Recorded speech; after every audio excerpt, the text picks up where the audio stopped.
The best thing about the president, he is not Hitler. Yet. A year into this alt presidency, we are looking at how Trump has warped American democracy and what stopped him from totally disfiguring it for life.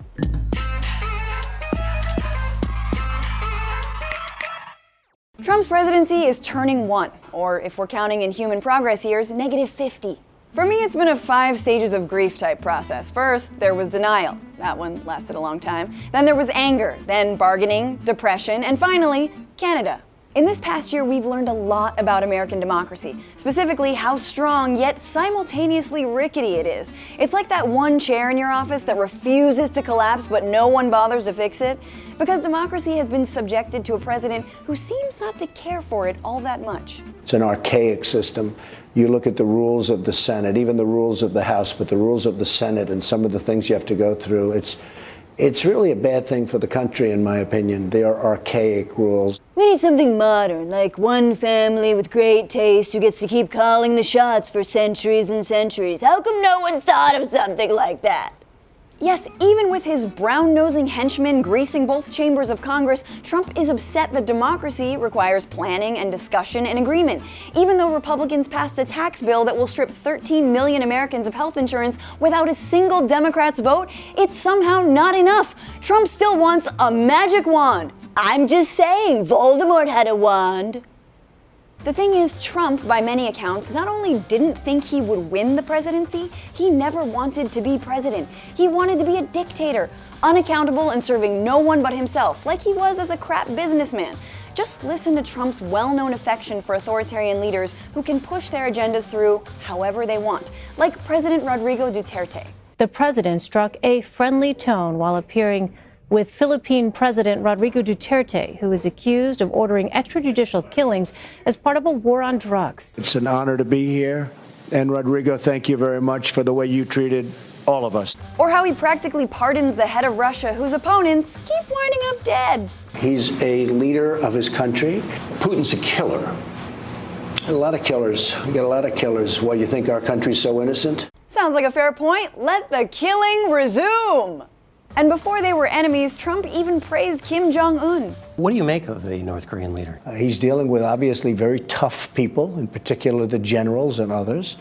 And at a very young age, he was able to assume power. A lot of people, I'm sure, tried to take that power away. Obviously, he's a pretty smart cookie. Smart cookie? Trump just called the man who starves his own people and murders his uncle the same thing I call my niece when she wins her spelling bee. Now, I know what you're thinking. Just because he praises those leaders doesn't mean he wants to be like them. So what if he's got an Ivan the Terrible blankie and a Pol Pot lunchbox? He's a collector. Sure, American presidents have supported awful regimes before, but this level of affection for criminal leaders is alarming. It means Trump doesn't just like them, he kind of envies them, because they have complete power, and he has the US Constitution, a document he apparently thinks is boring since, according to the new Fire and Fury book, his eyes rolled back in his head during a briefing about it. And it's thanks to the Constitution's checks and balances that we've been able to pump the brakes on some of 2017's 55 executive orders. The Constitution's checks and balances have largely stopped Trump from breaking the law. You know what? We have this amazing system in this country of checks and balances, and it works. There is a judiciary, checks and balances, and separation of powers, and he's not the emperor. Yes, he's not the emperor yet. For now, he's just a guy dressed up in the emperor's new clothes. My, those pants look dashing on you, sir. Say what you will about America's founding fathers. Slave owners, womanizers probably smelled horrible. They wrote the Constitution to avoid power grabs.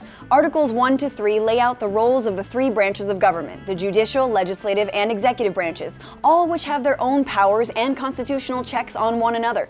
These checks and balances are our institutional barriers against despots. And in 2017, they stopped sanctuary cities from losing federal funding, blocked the president's ban on transgender people from serving in the military, and struck down parts but not all of the travel ban. So Trump is not Putin or Kim Jong-un or Duterte or Erdogan or Hitler or Voldemort, and that's good. But it doesn't mean that he isn't on his way.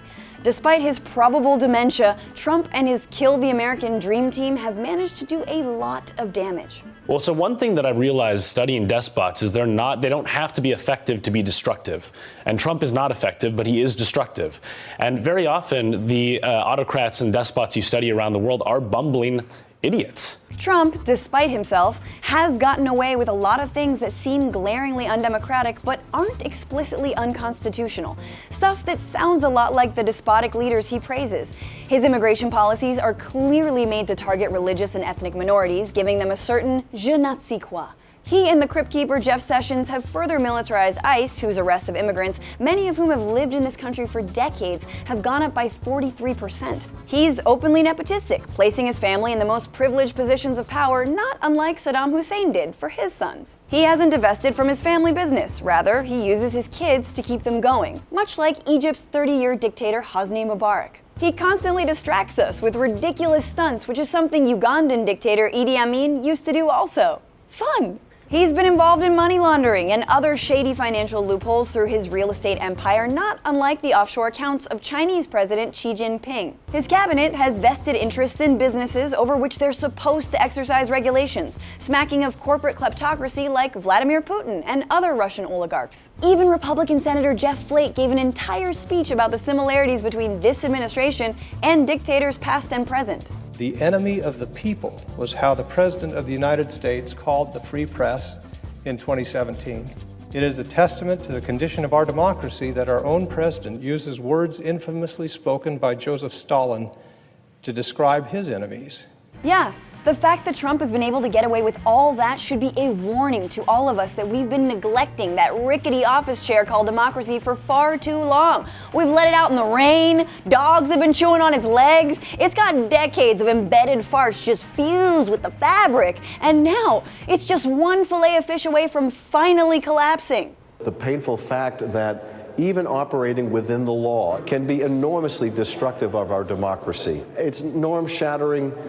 It's the kind of behavior you see in developing democracies and not the strongest democracy on earth. Trump has shattered norms, ignored the way things are usually done, and so have we. Because now that we're paying attention, we might want to consider making those norms laws when this is all over, if it's ever over. Because from here on out, we can't assume anyone will treat the Oval Office with any more respect than a drunk Coachella girl at a Navajo burial ceremony. What band is this? Democracy is being put to the test, and if you think that this is as bad as it gets, then you clearly have only ever lived in one of the strongest democracies on earth. It gets worse, a lot worse. Remember how Trump thinks the democratic process is archaic? I wonder what else he managed to slip into that same interview. They are archaic rules, and maybe at some point we're going to have to take those rules on, because for the good of the nation, things are going to have to be different. Idiots can be effective. Welcome to year 2, everybody. Once again, thank you so much for watching Newsbroke. I'm Francesca Fiorentini. Follow me on Twitter @FrannyFio and share this video if you're as concerned as we are about repairing our rickety democracy. And while you're at it, hey, give us a 5-star review on Facebook Watch because political shows can be a bit divisive and we want to keep our star ratings high. You guys are awesome. See you next time.